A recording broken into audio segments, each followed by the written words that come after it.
نحمده ونستعينه ونستغفره ونؤمن به ونتوكل عليه ونعوذ بالله من شرور أنفسنا ومن سيئات أعمالنا من يهده الله فلا مضل له ومن يضلله فلا هادي له ونشهد أن لا إله إلا الله وحده لا شريك له ونشهد أن سيدنا ونبينا ومولانا محمدا عبده ورسوله أرسله بالحق بشيرا ونذيرا وداعيا إلى الله بإذنه وسراجا منيرا صلى الله تعالى عليه وعلى آله وأصحابه وسلم تسليما كثيرا كثيرا أما بعد فأعوذ بالله من الشيطان الرجيم بسم الله الرحمن الرحيم إن الذين كذبوا بآياتنا واستكبروا عنها لا تفتح لهم أبواب السماء ولا يدخلون الجنة حتى يلج الجمل في سم الخياط وكذلك نجزي المجرمين لهم من جهنم مهاد ومن فوقهم غواش وكذلك نجزي الظالمين والذين آمنوا وعملوا الصالحات لا نكلف نفسا إلا وسعها أولئك أصحاب الجنة هم فيها خالدون ونزعنا ما في صدورهم من غل تجري من تحتهم الأنهار وقالوا الحمد لله الذي هدانا لهذا وما كنا لنهتدي لولا أن هدانا الله لقد جاءت رسل ربنا بالحق ونودوا أن تلكم الجنة أورثتموها بما كنتم تعملون صدق الله مولانا العظيم সূরা আরাফের 40 নম্বর আয়াত থেকে তেলাওয়াত করা হয়েছে। তেলাওয়াতকৃত আয়াতে কাফের, মুশরিক, বেঈমান, মুরতাদ এবং নাস্তিকদের আলোচনা। আল্লাহ পাক বলেন, ইন্নাল্লাযীনা কাযযাবু বিআয়াতিনা, যারা আমার আয়াতকে মিথ্যা মনে করে, আমার কোরআন মানে না, ওয়াস্তাকবারু আনহা, এবং আমার আয়াত থেকে অহংকার করে ফিরে থাকে যে আমরা এর থেকে ভালো বুঝি, কোরআন কি বুঝা এর থেকে আমরা আরো ভালো বুঝি, আমরা বুদ্ধিজীবী। লা তুফাত্তাহু লাহুম আবওয়াবুস সামা, এদের জন্য আকাশের দুয়ার খোলা হবে না। ওয়ালা ইয়াদখুলুল জান্নাহ, এরা জান্নাতেও ঢুকতে পারবে না। হাত্তা ইয়ালিজাল জামালু ফি সামবিল খিয়াত, সুইয়ের পিছনের দিকের ছিদ্র দিয়ে যেভাবে ওঁট একদিক থেকে ঢুকে আরেক দিক দিয়ে বের হওয়া অসম্ভব, এ ধরনের কাফের, মুশরিক, বেঈমান, মুরতাদ আর নাস্তিকদেরও জান্নাতে ঢুকা অসম্ভব। ওয়া কাযালিকা নাজিজিল মুজরিমিন, আমি অপরাধীদেরকে এভাবেই বদলা দিয়ে থাকি। লাহুম মিন জাহান্নামা মিহাদ, যখন জান্নাতে ঢুকতে পারবে না এদের অবস্থা কি হবে? এদের অবস্থা হবে জাহান্নামের বিছানা, এরা শুইতে বাধ্য হবে। অমিন ফাওকিহিম গাওয়াশ, এবং উপরে থাকবে জাহান্নামের চাদর, আগুনের চাদর। তার মানে নিচেও আগুনের বিছানা, উপরও আগুনের চাদর। ওয়া কাযালিকা নাজিজিজ জালিমিন, জালেম, অত্যাচারী যারা আমাকে মানে না, এদের এভাবে আমি বদলা দিয়ে থাকি। ওয়াল্লাযীনা আমানু, আর তাদের বিপরীত যারা আমাকে বিশ্বাস করে, ঈমান আনে, ওয়া আমিলুস সালিহাত, এবং নেকামল করে, লা নুকাল্লিফু নাফসান ইল্লা ওয়াসআহা, নেকামল করা কোনো কঠিন কাজ নয়, সকলের সাধ্যের ভিতরে। উলাইকা আসহাবুল জান্নাতি হুম ফিহা খালিদুন, এরাই হবে জান্নাতি এবং সব সময়ের জন্য এরা জান্নাতেই থাকবে। ওয়া নাযানা মা ফি সুদুরিহিম মিন গিল্লিন, এবং দুনিয়া থাকতে যদি এই জান্নাতীদের কারোর ব্যাপারে কারো অন্তরে কোনো রকমের দ্বিধাদ্বন্দ্ব থেকে থাকে, তো জান্নাতে প্রবেশ করার আগে আগে আমি এগুলো সব পরিষ্কার করে দেব। তাজরি মিন তাহতিহিমুল আনহার, যে জান্নাতের বাড়িঘরের নিচ দিয়ে বড় বড় নদী নালা প্রবহমান থাকবে। কালুল হামদুলিল্লাহিল্লাযী হাদানা, অতঃপর জান্নাতীরা বলবে যে ও আল্লাহ, সমস্ত প্রশংসা তোমার, তুমি তো আমাদেরকে রাস্তা দেখাইয়ে নিয়ে এসেছো লেহাজা, এই জান্নাতের জন্য। ওয়ামা কুন্না লানাহতাদিয়া লাউলা আন হাদানাল্লাহ, আল্লাহ যদি আমাদেরকে জান্নাতের রাস্তা না দেখাইতেন তা আমরা এই রাস্তায় কোনোদিন চলতে পারতাম না। লাকাদ জাআত রুসুল রাব্বিনা বিল হক, আমাদের পালনকর্তার পক্ষ থেকে হক নিয়েই রাসূল আমাদের কাছে এসেছিলেন। ওয়ানুদু আন তিলকুমুল জান্নাহ, এবং এদেরকে বলা হবে, আওয়াজ দেয়া হবে যে দেখো এইটাই ওই জান্নাত। উরিস্তুমুহা বিমা কুনতুম তা'মালুন, তোমরা যে আমার বিধান অনুযায়ী আমল করতে, ওই আমলের বরকতে এই জান্নাত তোমরা পেয়ে গেছো। এইটা হলো আয়াতের অনুবাদ। প্রথম আয়াতে কাফের মুশরিক নাস্তিক মোরতাদ বেঈমান সম্পর্কে আল্লাহ পাক আলোচনা করতেছেন, যারা আল্লাহর কোরআন বিশ্বাস করে না। কেন করে না? ওয়াস্তাকবারু আনহা, এরা মনে করে আমরা ভালো বুঝি, কোরআনের বুঝ সঠিক নয়, কোরআনের মধ্যে উল্টাপাল্টা কথাবার্তা, আর আমাদের কথাবার্তা হলো সব ন্যায়সঙ্গত কথাবার্তা, এই জন্য কোরআন মানা যায় না, কোরআন মানে না। আল্লাহ পাক বলেন লা তুফাত্তাহু লাহুম আবওয়াবুস সামা, আকাশের দুয়ার এদের জন্য খোলা হবে না। কি অর্থ? তাফসিরে বাহারে মুহিতের মধ্যে উল্লেখ আছে, এরাও তো মাঝে মধ্যে কিছু ভালো কাজও করে, যারা কাফের বেঈমান কোরআন মানে না, এরাও মাঝে মধ্যে কিছু ভালো কাজ তো করে। মাঝে মধ্যে এখনো রাস্তা বানিয়ে দিল, পোল বানিয়ে দিল, কালভার্ট বানিয়ে দিল, বা কোনো গরিবকে মনে চাইলেও তো সাহায্য সহানুভূতি করলো, ভালো কাজও তো করে। যতই ভালো কাজ করুক এদের আমল আকাশে যাবে না, এদের আমল আকাশে নেওয়ার জন্য আকাশের দুয়ার খোলা হবে না। কেন খোলা হবে না? মূল নেই। একটা গাছ মূল নেই, এমনি আপনি পানি ডালতেছেন, যতই পানি ডালেন 2-4 দিন হয়তো পাতা তরু তাজা থাকবে, এরপর শুকিয়ে যাবে, যেহেতু মূল নেই। তো এদের নেকামল যতই করুক এটার কোনো ভ্যালু নেই, কারণ ঈমান নেই। ঈমান না থাকলে নেকামলের কোনো ভ্যালু থাকে না। তো তারপরও কিছু কিছু তো নেকামল করছে, একেবারে বেকার যাবে। তো আমার আল্লাহ পাক বড় ইনসাফগার, তো ওই নেকামলের কিছু বদলা দুনিয়াতে দিয়ে দিবেন। এই জন্য দেখা যায় মুসলমানের তুলনায় যারা কাফের বদ্দিন, এদের সয় সম্পদ কিছু বেশি থাকে, কারণ মুসলমানের নেকামল তো আকাশের দুয়ার দিয়ে উপরে চলে যায়, আর কাফের বদামল, কাফের আমলগুলো উপরে যায় না, এরা আবার তার বদলা দুনিয়াতে ফিরে পেয়ে যায়, আর মুসলমানরা জান্নাতে পাবে। এই জন্য ওদের একটু সয় সম্পদ বেশি দেখা যায়। এটা এই জন্য নয় যে আল্লাহ পাক তাদেরকে ভালোবাসেন এই জন্য সম্পদ বেশি দিয়েছেন, বরং আল্লাহ পাক যে জুলুম করেন না, বাড়াবাড়ি করেন না, এটার ফল যে নেকামলগুলো এরা করছে তার বদলা দুনিয়াতে আল্লাহ পাক দিয়ে দিবেন।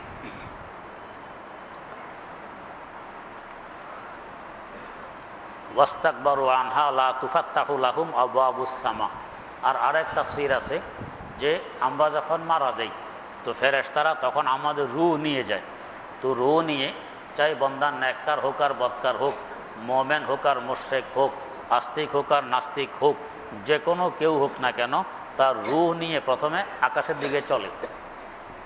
আল্লাহ, চলার ব্যাপারে তাফসীরে কিতাবে উল্লেখ আছে মানুষ তো 2 ধরনের হবে, হয় মুমিন না হলে মুমিন নয়। তো মুমিনের রূহ নেয়ার জন্য একদল ফেরেশতা আসে, এরা জান্নাতের খুশবু, জান্নাতের কাফন নিয়ে হাজির হয়।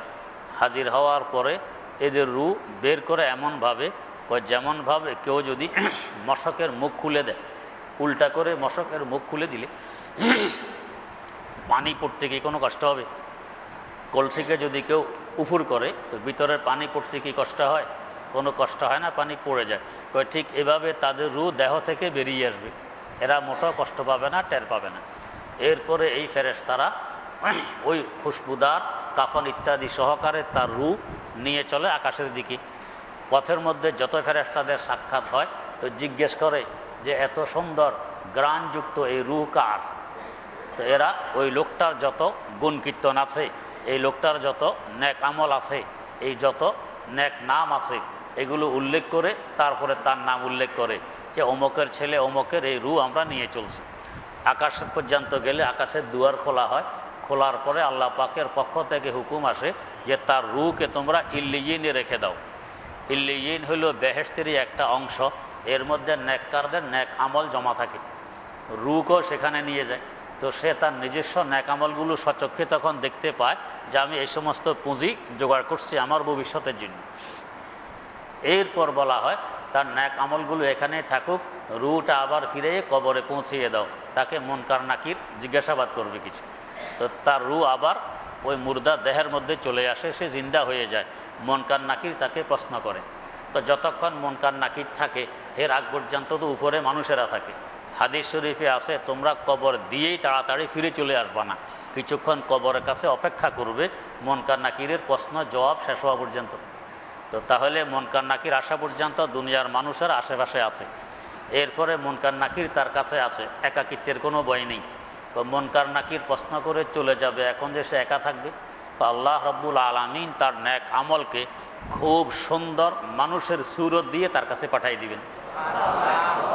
তো এখন সে দেখবে একজন মানুষ তো আমার সাথে আছে, এখন একাকিত্বের কোনো ভয় নেই। এরপরে আল্লাহ পাকের পক্ষ থেকে হুকুম আসবে যে আলবিসুহু মিনাল জান্নাহ, বেহেশত থেকে একটি পোশাক এনে একে পরাইয়ে দাও। ওয়াফরুশুহু মিনাল জান্নাহ, বেহেশত থেকে একটি বিছানা এনে তাকে বিছাইয়ে দাও। ওয়াফতাহু লাহু বাবান ইলাল জান্নাহ, বেহেশতের দিকে একটি দুয়ার খুলে দাও, যাকে এখানে থেকে সে বেহেশতের শীতল বাতাস এবং বেহেশতের সুঘ্রাণ আর সুখ শান্তি উপভোগ করতে পারে। তা আল্লাহর এই মোমেন নেককার বান্দা এই কবর জগতে বেহেশতি পোশাক পরিধান করে বেহেশতি বিছানার মধ্যে আরামে শুবে। এই যে শুবে এক শোয়ায় এক ঘুমে কিয়ামত পর্যন্ত, হইতে পারে লক্ষ লক্ষ কোটি কোটি বছর কিয়ামত আসতে লাগবে, এতদিন সে ঘুমন্ত অবস্থায় আছে। ইসরাফিল আলাইহিস সালামের সিংহার ফুৎকারে তার ঘুম ভাঙবে, ভাঙার পরে সে আফসোস করবে, আহা কে আমাকে জাগাইলো, মাত্র ঘুমাইলাম, কে জাগাইলো। অথচ লক্ষ লক্ষ বছর চলে গেছে, কিন্তু তার অনুভব হবে আমি মাত্র ঘুমাইলাম। কারণ ঘুমন্ত ব্যক্তি কোনোদিন কইতে পারে না আমি কতক্ষণ ঘুমাইলাম। যদি ঘড়ি না দেখি, আশেপাশের কেউ আমাকে না জানায়, তাহলে ঘুমন্ত ব্যক্তি এটা জানে না যে কতক্ষণ সে ঘুমাইল। যেরকম আসহাবে কাহাফ, এরা ঘুমিয়েছে কয়েকশো বছর, ঘুম থেকে উঠে গেছে বাজারে খাবার কিনতে, এর ফাঁকি দিতে কয়েকশো বছর হয়ে গেছে। কত রাজা বাদশার পরিবর্তন, কত কারেন্সির পরিবর্তন, এরা তো তাদের পুরানো কারেন্সি নিয়ে গেছে বাজারে। এখন লোকেরা দেখে এই কারেন্সি তো এই যুগের নয়, কোত্থেকে আসে। খোঁজখবর নিয়ে জানা গেল বাদশাহ দেকিয়ানুসের জমানায়, আজ থেকে প্রায় 300 বছর আগে একজন মুশরিক জালেম বাদশাহ ছিল। সে জুলুম অত্যাচারের মাধ্যমে মোমেনদেরকে মুশরিক বানানোর চেষ্টা করত। তার জুলুম থেকে ভেগে এই এরা 7 জন নওজওয়ান এক গুহার ভিতরে আশ্রয় নিয়েছিল। তারা দীর্ঘ 300 বছর ঘুমন্ত অবস্থায় কাটিয়ে দিয়েছে। এই যে 300 বছর ঘুমাইল, ঘুম থেকে জাগ্রত হওয়ার পর এরাই নিজেরা আলাপ করতেছে আমরা কতক্ষণ ঘুমাইলাম। তো কেউ বলে একদিন, কেউ বলে না বাজা ইয়াম, একদিনের কিছু অংশ ঘুমাইছি। তো ঘুমাইলো 300 বছর, কিন্তু বলতেছে কি একদিন বা একদিনের কিছু অংশ ঘুমাইছি। তো ঘুমন্ত ব্যক্তি বোঝে না আমি কত সময় ঘুমাইলাম। তো এখানে ওই ব্যক্তি যে কবর জগতে ঘুমাবে, তার এক ঘুমে কিয়ামত পর্যন্ত চলবে। জাগ্রত হওয়ার পর বলবে মাত্র ঘুমাইলাম, কে আমাকে জাগাইল, অথচ লক্ষ লক্ষ বছর হয়ে গেছে। আর দ্বিতীয় কারণ হইল এত লম্বা সময় ঘুমানোর পরও অনুভব হবে মাত্র ঘুমাইলাম। তো এর কারণ হলো ঘুম এত স্বাদের হবে, এত মিষ্টি ঘুম হবে, এত গভীর ঘুম হবে, এত আরামের ঘুম হবে, তাই মনে হবে মাত্র ঘুমাইলাম। আমার আরাম কে ভাঙলো, হ্যাঁ, এই স্বাদের ঘুম কে ছিনেনি? আল্লাহ। এরপর বান্দা হাসর মাঠে উঠবে। হাসর মাঠে উঠার পরেও আল্লাহ রাব্বুল আলামিন তাকে আরশে আল্লাহর ছায়ায় স্থান দিবেন, যে তুমি তো নেককার বান্দা, বাইরে রৌদ্রে থাকবে, কষ্ট পাবে, এটা হবে না, আরশে আল্লাহর শীতল শীতল ছায়ায় তুমি স্থান গ্রহণ করো। এরপর হাউজে কাউসারের শরবত তার নসিব হবে। আল্লাহু আকবার। এই শরবত পান করার পর সে আরামে থাকবে, তার আর পিপাসা লাগবে না দীর্ঘ 50,000 বছর। বেহেশতে যাওয়ার পর বেহেশতি শরবত পান করবে, এর আগে তার আর পিপাসা হবে না। হিসাব নিকাশ করতে যাবে রাসূল আকরাম সাল্লাল্লাহু আলাইহি ওয়াসাল্লাম, তো তার পক্ষে সুপারিশের জন্য প্রস্তুত। নেকির পাল্লা ভারী, বদির পাল্লা হালকা, বাস বিনা হিসাবে জান্নাতের ফয়সালা হয়ে গেল। আর পক্ষান্তরে যদি কোনো বদকার, আল্লাহ পাক বলেন ইন্নাল্লাযীনা কাযযাবু বিআয়াতিনা ওয়াস্তাকবারু আনহা লা তুফাত্তাহু লাহুম আবওয়াবুস সামা। কথা রু নেয়ার জন্য যে ভয়ঙ্কর সুরত নিয়ে, দুর্গন্ধময় চট নিয়ে রুহ নিতে আসবে, এরা তার আশেপাশে বসে যাবে। এদেরকে দেখে যে চোখ উল্টাইয়ে ফেলবে, তার চেহারা পরিবর্তন ঘটে যাবে, চেহারা বিগড়ে যাবে, ভয় পেয়ে যাবে। এই অবস্থায় সে তো রু দিতে রাজি নয়, কারণ এখানে এই ভয়াবহ অবস্থা যত সামনে যাবে তত ভয়াবহতা আরো বাড়বে। যতই নারাজ থাকুক, তাকে তো 1 সেকেন্ড সময় দেয়া হবে না, তার রু জোরপূর্বক নিয়ে যাওয়া হবে। তার রু নিয়েও ফেরেশতারা আকাশের দিকে উঠবে। যার সাথে সাক্ষাৎ হবে ফেরেশতারা জিজ্ঞেস করবে যে কোন খবিসের রু নিয়ে আসতেছে এরকম দুর্গন্ধময়। তো তখন তারা যার যত কুৎসা আছে এগুলো সব বলে তার নাম বলবে, অমুকের ছেলে অমুক, তার রু নিয়ে আসতেছি। আকাশ পর্যন্ত যাওয়ার পর খবিসের রুহের জন্য আকাশের দুয়ার খোলা হবে না। ওইটা পবিত্র জায়গা, ওইটা পাক জায়গা, সাফ জায়গা। এখানে এই দুর্গন্ধময় রু নিয়ে পবিত্র জায়গাকে অপবিত্র করা যাবে না।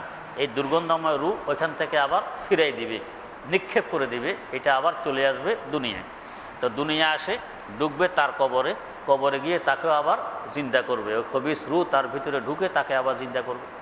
জিন্দা করার পর মুনকার নাকির তো আসবে প্রশ্ন করতে। আল্লাহ প্রথম প্রশ্ন, মার রব্বুকা, তোমার পালনকর্তা কে? তো দুনিয়ায় থাকতে যে মনে করছে আমাকে আমার ব্যবসায় খাওয়ায়, আমাকে আমার চাকরিয়ে খাওয়ায়, আমাকে আমার জায়গা জমিনে খাওয়ায়, আল্লাহ খোদার বিশ্বাসী নয়, নাস্তিক ছিল, তো সে তো পরিচয় দিতে পারবে না।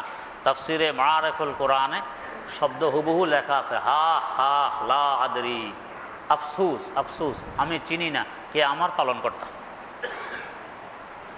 আল্লাহ রাব্বুল আলামিন আমাদের পালনকর্তা, এটা এই জগতে থাকা অবস্থায় ইয়াকিন করে যেতে হবে।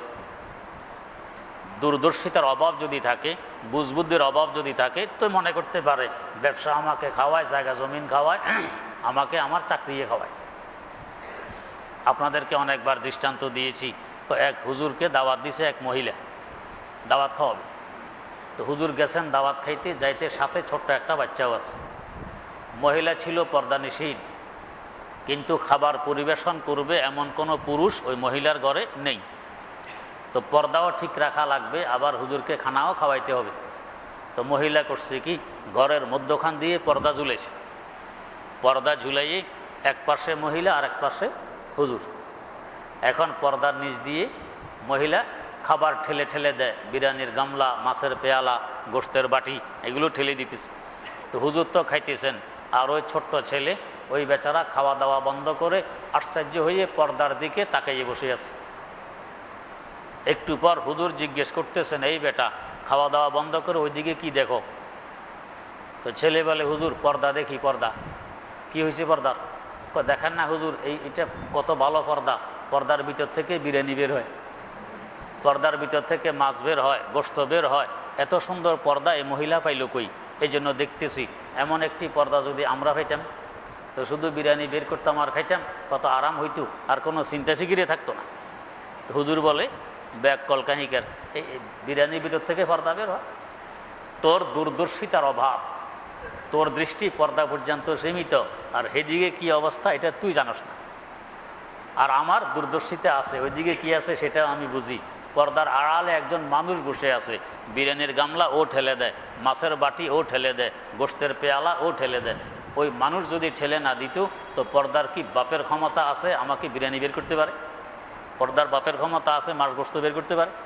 তো দূরদর্শিতার যাদের অভাব, এরা মনে করবে জমিনের ভিতর থেকে আমার রিজিক বের হয়, চাকরির ভিতর থেকে আমার রিজিক বের হয়, ব্যবসা থেকে আমার রিজিক বের হয়। আর যাদের দূরদর্শিতা আছে, যারা বাস্তবে জ্ঞানী আর বুদ্ধিমান, এরা বুঝে যে না, এগুলোর ভিতর থেকে বের হয় না, এগুলো সব পর্দা, এগুলোর আড়ালে আমার আল্লাহর কুদরতি হাত আছে। তো এই সব দর নজর হা পর্দা হাস্ত দর হাকিকত ফাইলে হর শায় খোদাস, দর হাকিকত ফাইলে হর শায় খোদাস। এগুলো সব পর্দা, এর আড়ালে আমার আল্লাহর কুদরতের হাত।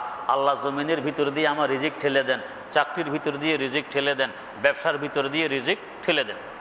যদি আল্লাহ পাক ঠেলে না দিতেন, শুধু জমিনে দিত, তো ফসল কখনো মার যেত না। মাঝে মধ্যে ফসল নষ্ট হয় কিনা? যদি ব্যবসায় আমার রিজিক দিত, আল্লাহ না দিত, তাহলে ব্যবসা লস হইতো না, সবসময় ব্যবসায় লাভে হইত। তো যখন ব্যবসায় লস হয়, জমিনে ফসল নষ্ট হয়, তাহলে বোঝা গেছে জমিনে দেয় না, ব্যবসা দেয় না, পিছনে আমার আল্লাহর কুদরতি হাত আছে। ওই হাতে ঠেলে দিলে এখান দিয়ে বের হয়, ঠেলে না দিলে এখান দিয়ে বের হয় না। এক লোকের ছেলে থাকে সৌদি আরব, তো সেখান থেকে টাকা পাঠায়। ওই লোকের আব্বা ব্যাংকে গিয়ে টাকাটা উঠে নিয়ে আসে। তো যাওয়ার সময় ছোট্ট ছেলে আছে একজন, তাকেও সাথে করে নিয়ে যায়। তো ছেলে দেখে ব্যাংকে গেলে আমার আব্বা টাকা পায়। একদিন বলতেছে, আব্বা আমাকে জামা কিনে দেন। আব্বা বলতেছে, বেটা এখন হাতে পয়সা নেই, পয়সা আসুক তারপরে কিনে দিব। বেটা বলে, তাহলে ব্যাংকে চলেন। ব্যাংকে চললে তো সেখানে গেলেই তো টাকা পাওয়া যায়। সেখানে গেলে টাকা পাওয়া যায় না। এতদিন যে পাইলেন?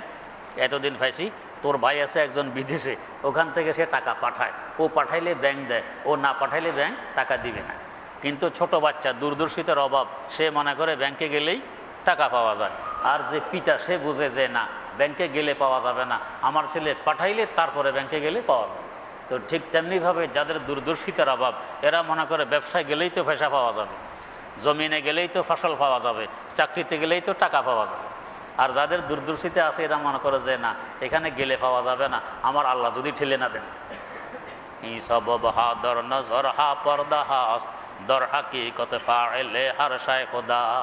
তো দুনিয়া থাকতে যার দূরদর্শিতার অভাব ছিল, কোরআন আর হাদিসের নূর যার মধ্যে না আসবে, সে তো সামনে দেখবে না, অন্ধকার দেখবে। জমিন পর্যন্ত তার দৃষ্টি সীমিত থাকবে, ব্যবসা পর্যন্ত দৃষ্টি সীমিত থাকবে, চাকরি পর্যন্ত দৃষ্টি সীমিত থাকবে। এর বাইরে দেখতে হলে তো নূরে কোরআন লাগবে, ওই নূর তো নেই। এই জন্য আমরা নাজায়েজ কাজ করতেও দ্বিধাবোধ করি না। কেন? মনে করি আমাকে তো এগুলিই দিবে। যদি মনে করতো আমার আল্লাহ দিবে, তো নাজায়েজ কাজ মোটেও করতাম না।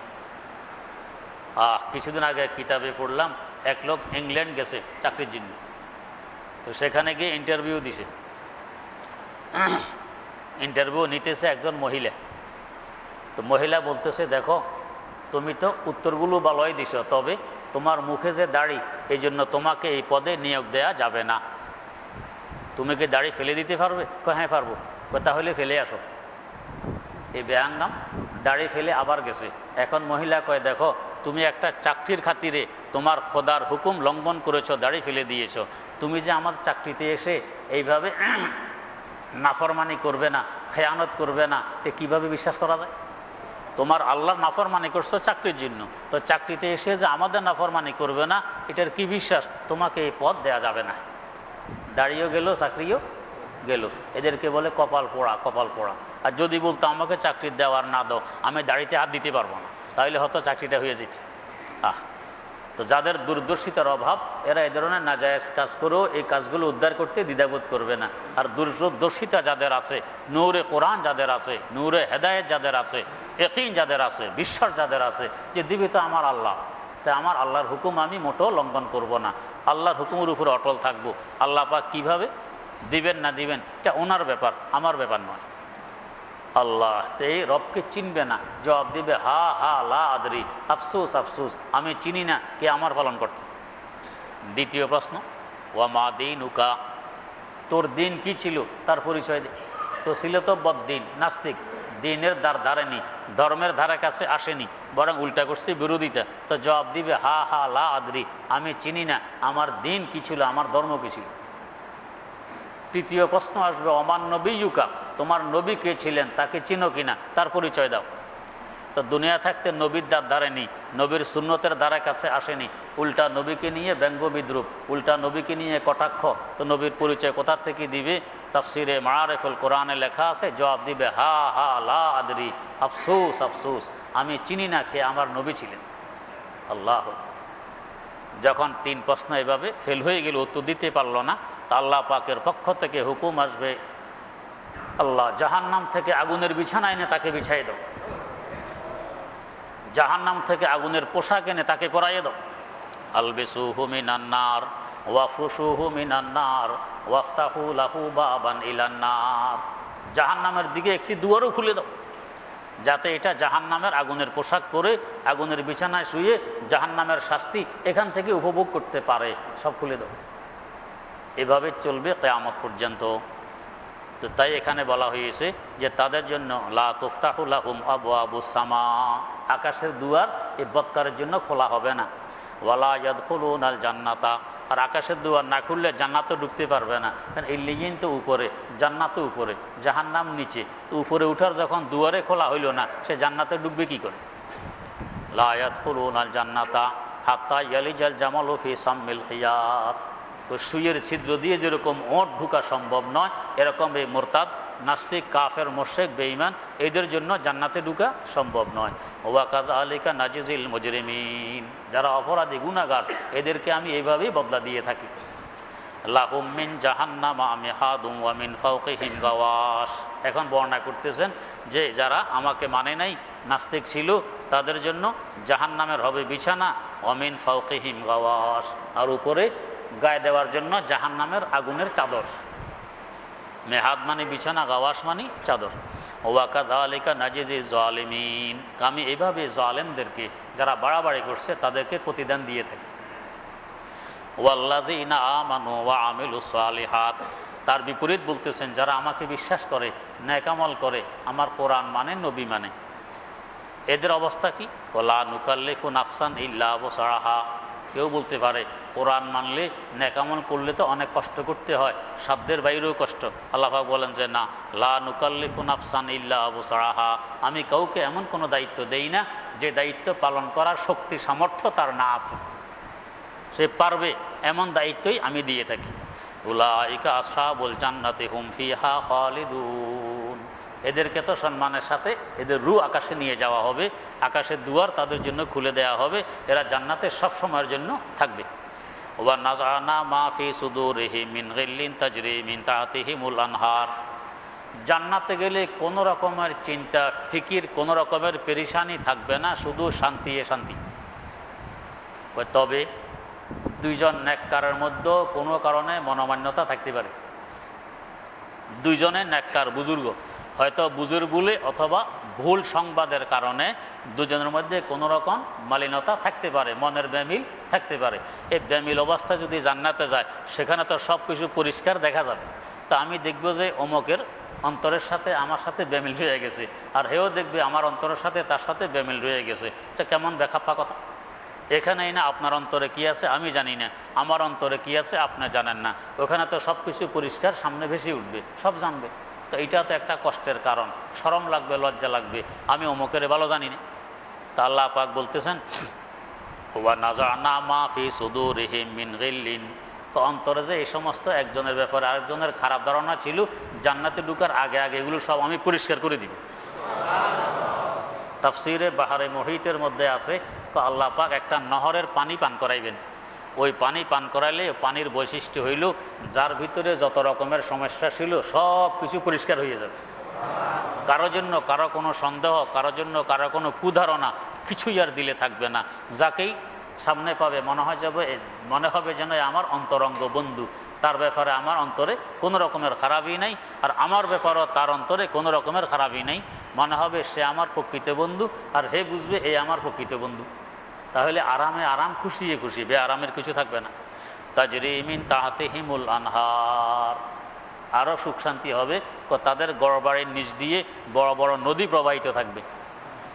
আমরা যদি এখন নদীর উপরে বাড়ি বানাইতে পারি, চতুর্দিকে পানি, মধ্যখানে আমার বাড়ি, কত সুন্দর দৃশ্য হবে।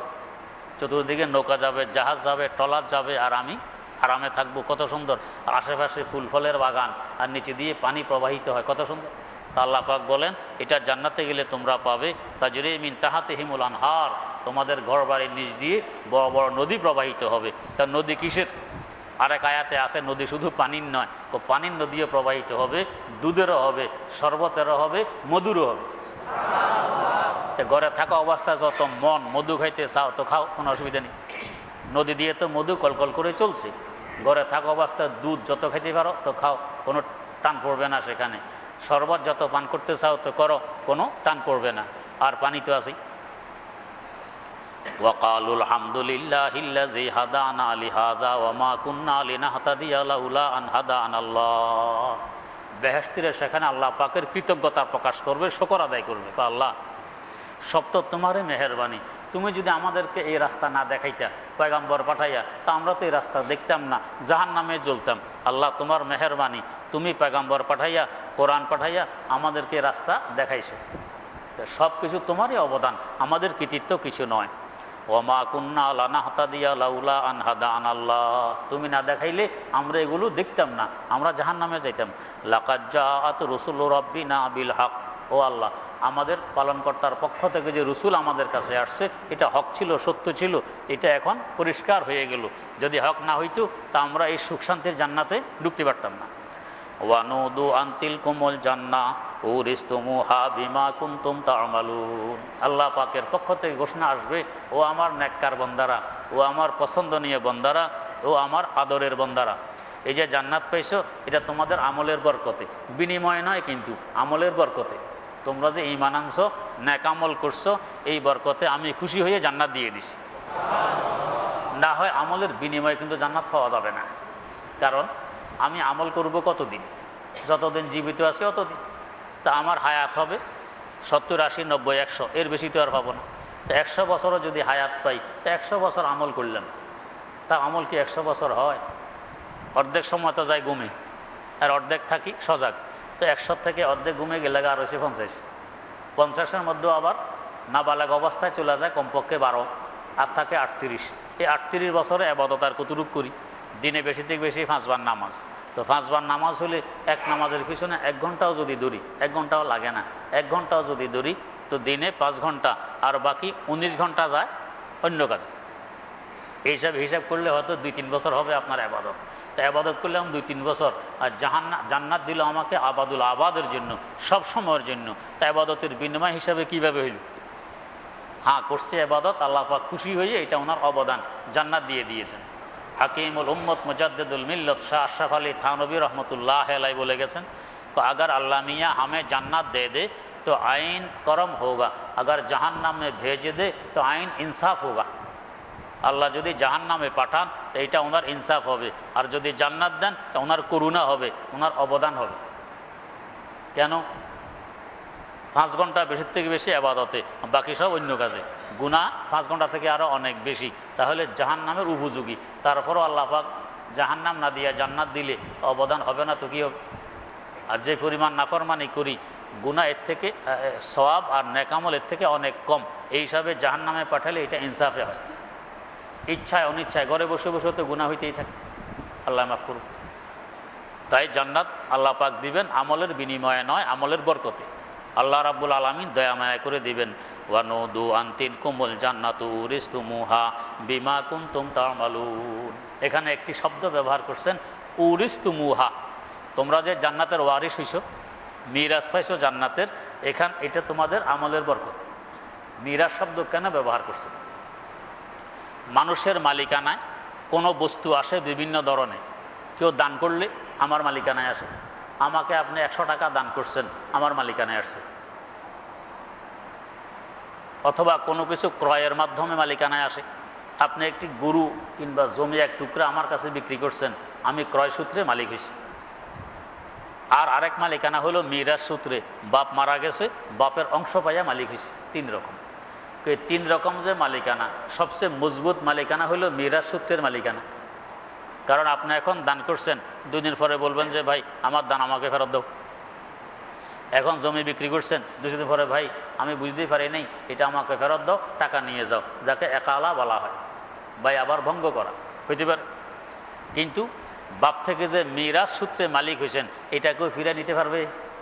বাপ তো গেছে গা কবরে, কে ফিরে নিবে? এটার মালিকানা বড় মজবুত, এটা আর কখনো কেউ ফিরাই নেয় না। যে পর্যন্ত আপনি নষ্ট না করবেন, এই পর্যন্ত এটা আপনার কাছে থাকবে।